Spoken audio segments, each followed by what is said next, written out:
Il y a de plus en plus de réseaux sociaux, il y a de plus en plus de plateformes à tel point qu'il devient difficile de choisir la bonne lorsqu'on veut se lancer et les gens font souvent beaucoup d'erreurs. C'est pourquoi je vais vous présenter dans cette vidéo concrètement sur quoi vous devriez vous appuyer pour faire le bon choix.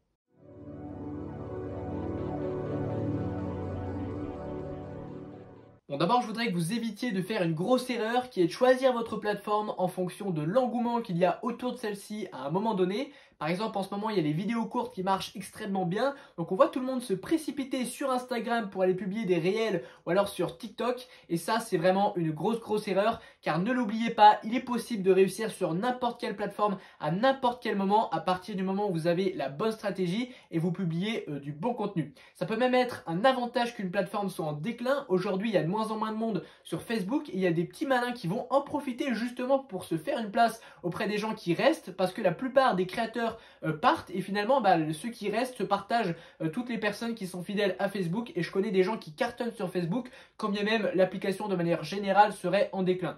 Ensuite, la première raison du coup qui fait que c'est une très mauvaise idée de faire ça, c'est d'oublier que l'engouement il passe arrivé à un certain moment, enfin au bout d'un moment l'engouement va partir et vous n'êtes absolument pas sûr que le format sur lequel vous avez créé une communauté va perdurer et peut-être que vous allez perdre tout d'un coup. La deuxième chose qui fait que c'est une mauvaise idée, c'est que vous ne tenez pas compte de vos avantages naturels, car on a tous des choses dans lesquelles on est naturellement bon et il serait judicieux de les exploiter. Par exemple, certains écrivent extrêmement bien, dans quel cas il vaut mieux rédiger des articles de blog ou alors créer une newsletter, pendant que d'autres sont extrêmement à l'aise devant la caméra et eux auraient plutôt intérêt à faire des vidéos sur YouTube ou des réels sur Instagram et TikTok. Donc prendre en compte ça, ça vous permet d'avoir directement un avantage, vous allez pouvoir créer du meilleur contenu en moins de temps et beaucoup plus facilement. Troisième raison, lorsque vous choisissez une plateforme en fonction de son engouement, vous oubliez de prendre en considération votre cible. Parce que lorsque vous créez du contenu, vous allez évidemment toucher un certain type de personnes et peut-être que le type de personne que vous souhaitez toucher, il n'est pas présent sur telle ou telle plateforme.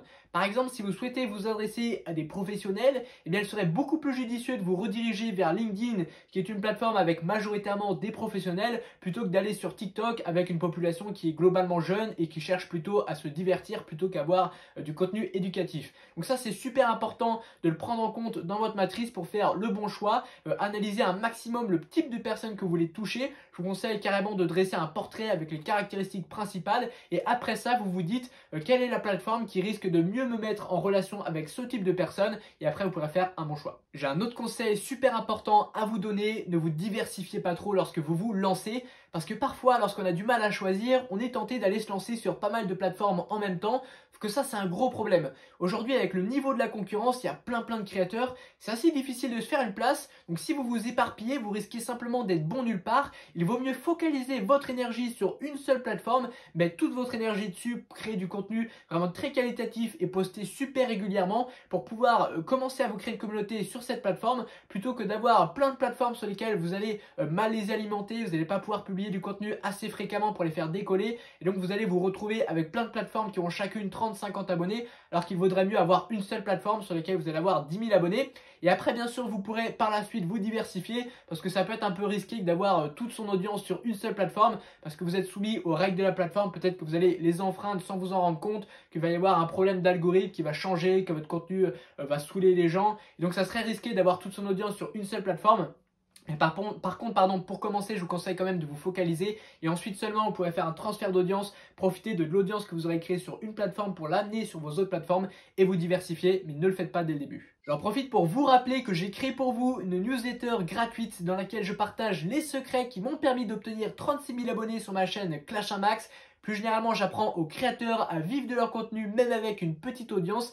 Ça se passe dans la description, c'est complètement gratuit, alors profitez-en. Mon troisième conseil, ça va être de choisir une plateforme qui est stable dans le temps et c'est d'autant plus vrai si vous voulez faire tourner votre business autour de ça parce que si vous trouvez vos clients avec une plateforme et que cette plateforme se casse la figure, eh bien c'est tout votre business qui va tomber avec. Donc ça c'est vraiment important, hein. D'ailleurs même si vous n'avez pas un business, ça peut quand même être quelque chose d'important. Alors pour savoir si une plateforme est stable dans le temps, je vous donne une petite astuce. Vous allez vous rendre sur Google Trends qui est en fait un analyseur de mots-clés. Il vous permet de connaître l'engouement qu'il y a autour d'un mot-clé sur le long terme. Ça vous donne en fait le volume de recherche. Et vous allez taper sur Google Trends par exemple YouTube et vous voyez que la courbe est relativement plate depuis 10 ou 15 ans, en gros depuis que la plateforme est sortie. Donc ça prouve bien que YouTube est une plateforme vraiment stable, prometteuse et qui a très peu de chances de s'effondrer du jour au lendemain. Ce qui n'est pas le cas par exemple de TikTok, ou peut-être que, quoique encore TikTok ça fait maintenant quelques années que c'est là, mais quand même ça reste beaucoup plus instable que YouTube. Peut-être que les réels Instagram vont bouffer la plateforme TikTok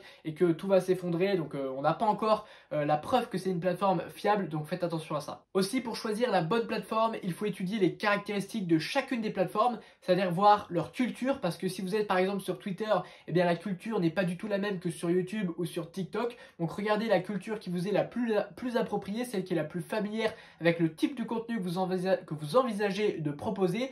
Regardez également comment fonctionne l'algorithme, il faut regarder les codes de chaque plateforme parce qu'il faut bien comprendre une chose, c'est que lorsque vous allez créer du contenu, vous ne pourrez pas exactement créer du contenu comme vous en auriez envie. Il va falloir vous conformer aux codes des plateformes, aux algorithmes, histoire de proposer du contenu qui va plaire et qui va être mis en avant. Donc les algorithmes ne fonctionnent pas exactement de la même façon selon la plateforme sur laquelle vous êtes. Il faut donc en tenir rigueur, voir quel contenu va le mieux s'adapter aux algorithmes en fonction de ce que vous avez prévu de faire. Je vous rappelle à nouveau que mes meilleurs conseils se trouvent sur ma newsletter gratuite. Je partage plein de conseils pour les créateurs de contenu, pour développer leur audience, la monétiser. Vous pouvez également rejoindre mon groupe Telegram, le lien est également en description. Ou alors il y a un QR code qui s'affiche juste ici. Et à présent, je vous invite à aller voir une autre de mes vidéos en cliquant juste ici. C'est l'algorithme de YouTube qui vous la recommande. Et moi je vous dis à très bientôt.